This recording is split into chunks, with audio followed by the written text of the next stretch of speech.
Welcome to the channel. I'm Jake. I'm happy you tuned in here today. In this video I'm going to go over using a small axe both safely and efficiently. And I have a small forest axe here from Gränsfors Brook, and I'm going to talk about felling, chopping, and splitting with something similar to this little guy right here. Now, I'm not going to be actually chopping down any trees or doing any real chopping. It's all mock chopping for this video. For one, I have no need for the wood, and for two, I'm on public land, and so I really don't want to go around chopping a bunch of stuff with an axe. But I'm going to talk about it as if I were really chopping. So, I'm going to start with felling here. Well, actually, first I'm going to talk about something else. So short axes like this are extremely popular, extremely useful, very versatile tools. But they do have certain safety issues when compared to a full-size axe. Full-size, by my definition, being anything 32 inches long or longer. So mainly the issue here has to do with the length of the handle.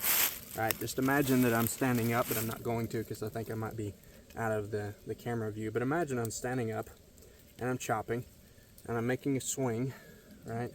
Chopping down a tree, and usually that's about where I aim when I'm standing up, is right about there.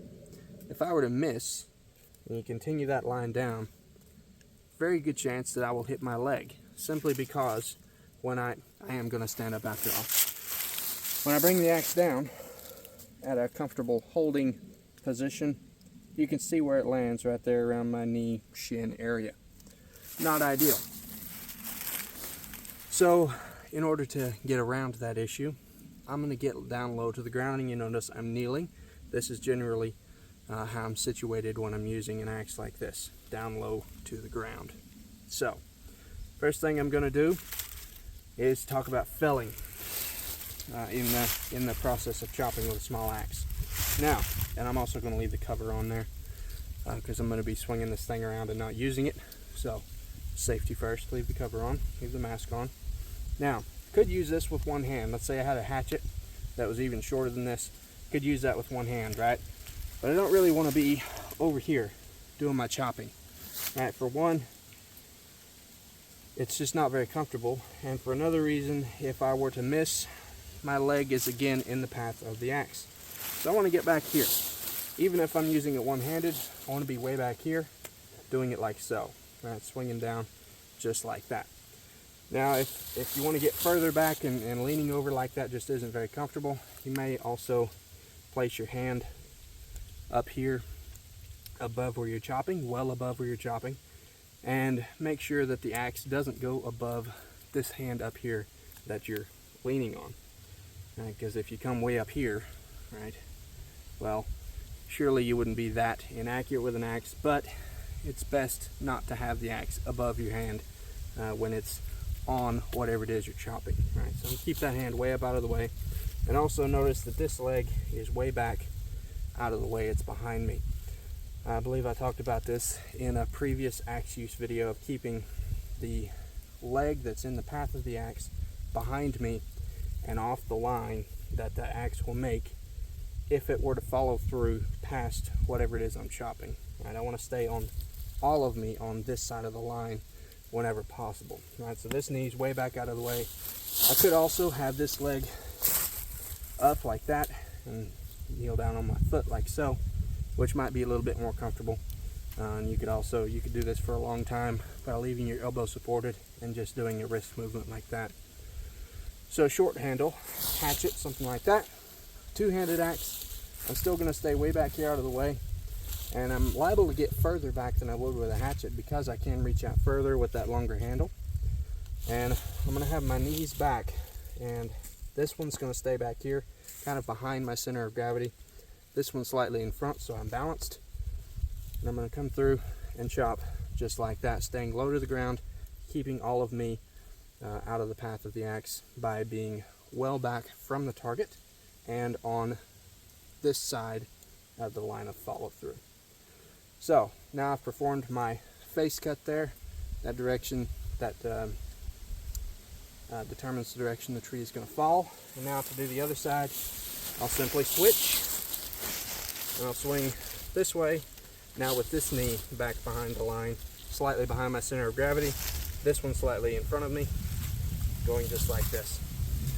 Now, if switching hands like that is not comfortable for you, you could of course go around to the other side of the tree and kneel down on the other side and perform the same process once again. I would advise, however, that if you do go around to the other side of the tree, go on the opposite side of your face cut, your first notch here, which in this instance would have been right there. I'm going to go this way. And it's not likely that a tree would fall because there's still a lot of wood supporting it, but there is a possibility that it could, and it's always best to be out of danger as much as possible. So I'm going to go around this way, kneel down on that side, and then do my back cut, my second notch back here on this side. Down low and well back from the tree.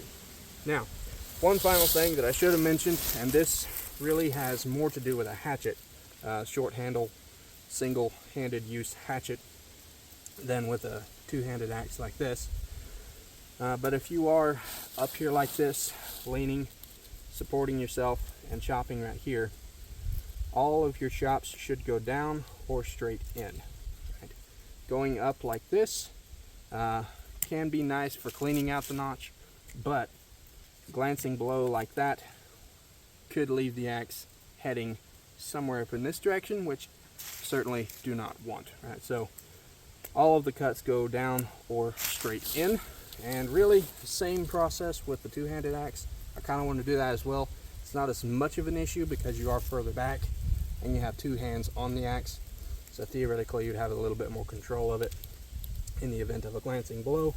It's still a good idea to have your cuts going down or in like so. Now then, on to chopping, and I'm going to go reposition the camera over there because there's a big piece of wood laying on the ground, and I'm going to use that as an example. Alright, so here's my piece of wood that I want to chop up for whatever reason. Probably wouldn't actually chop this up because it's kind of big for an axe this size for one thing, and also not really usable for much other than firewood and crafting, in which case it would need to be split probably rather than chopped. But anyhow, we're chopping it for right now. At least we're pretending that we are.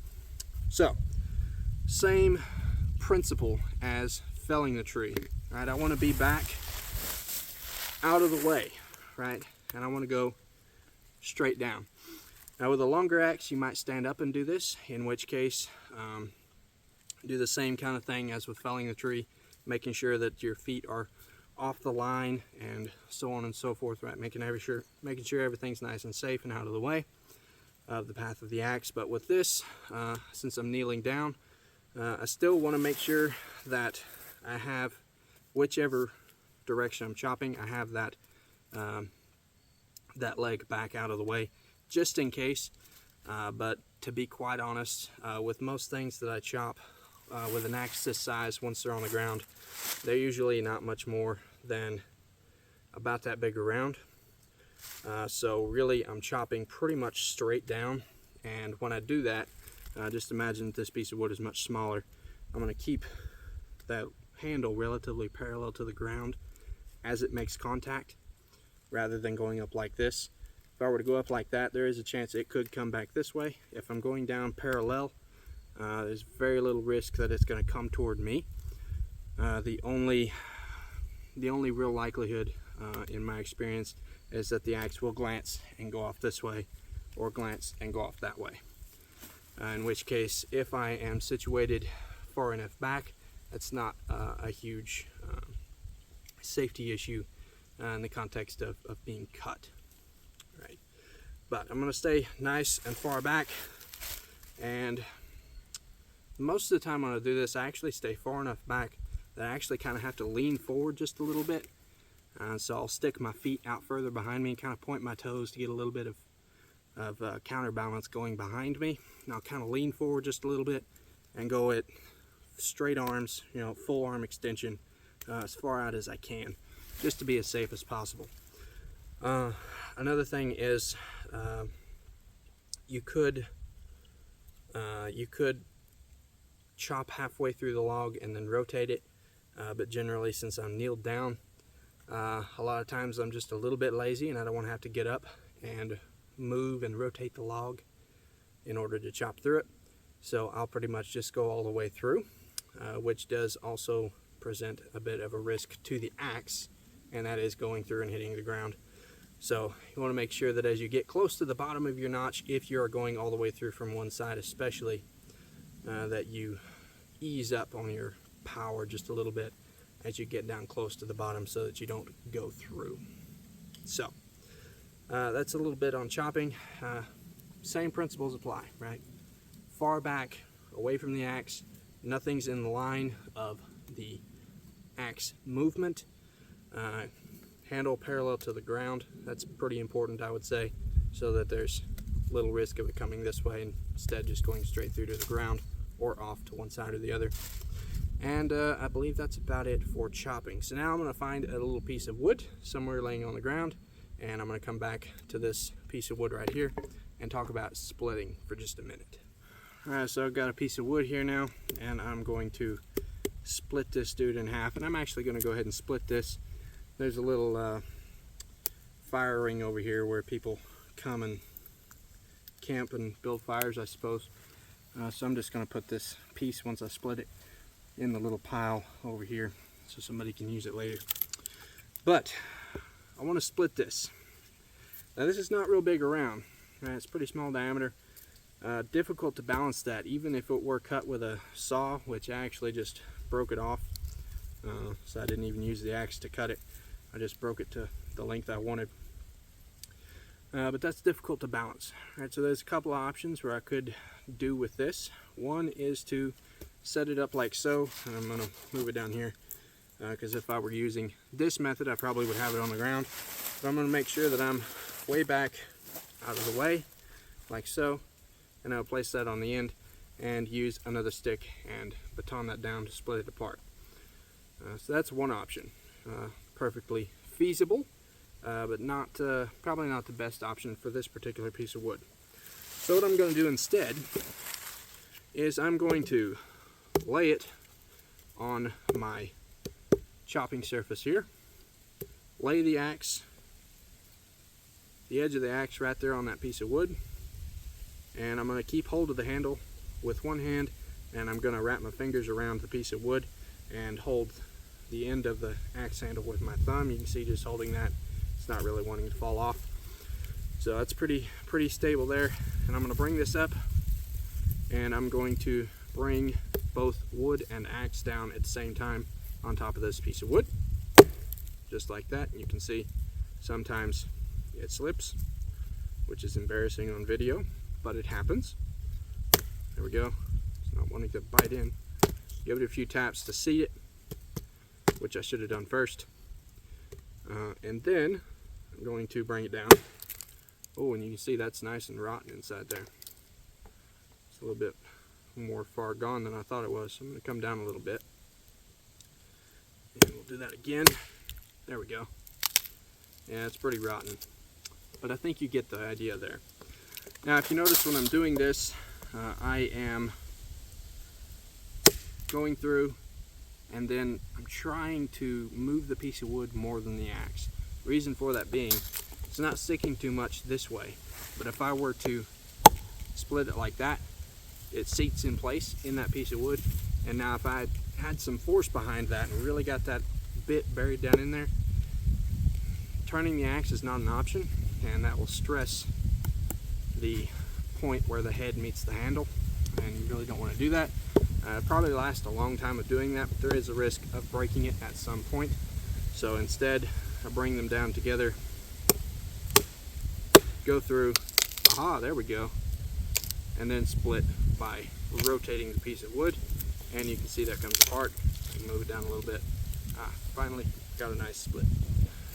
So that just helps to mitigate the stress, reduce the stress, however you want to say that, on this point where wood meets steel in the axe. So that is splitting in a nutshell, right? And still, again, I've got my knees quite a ways back from where I am chopping, Not a huge risk of injury in this process, simply because I'm not moving the axe all that much. And see, this is a pretty precise method of splitting also, so it's a good one to use. But there is splitting done, just a little bit of it. So in summary, being safe with a small axe is important, and getting around the safety issues of having such a short handle include being low to the ground, far back from your target point of whatever it is you're trying to hit. If you are using your hand to support yourself against a tree or a long pole or something that you're chopping on, make sure it's up high and the axe doesn't come above your hand. Right? It's important. Also, if you are chopping on a pole or something like that, something I'll often do is to kind of sit sideways like so, have the pole resting here, and chop way out here. Right?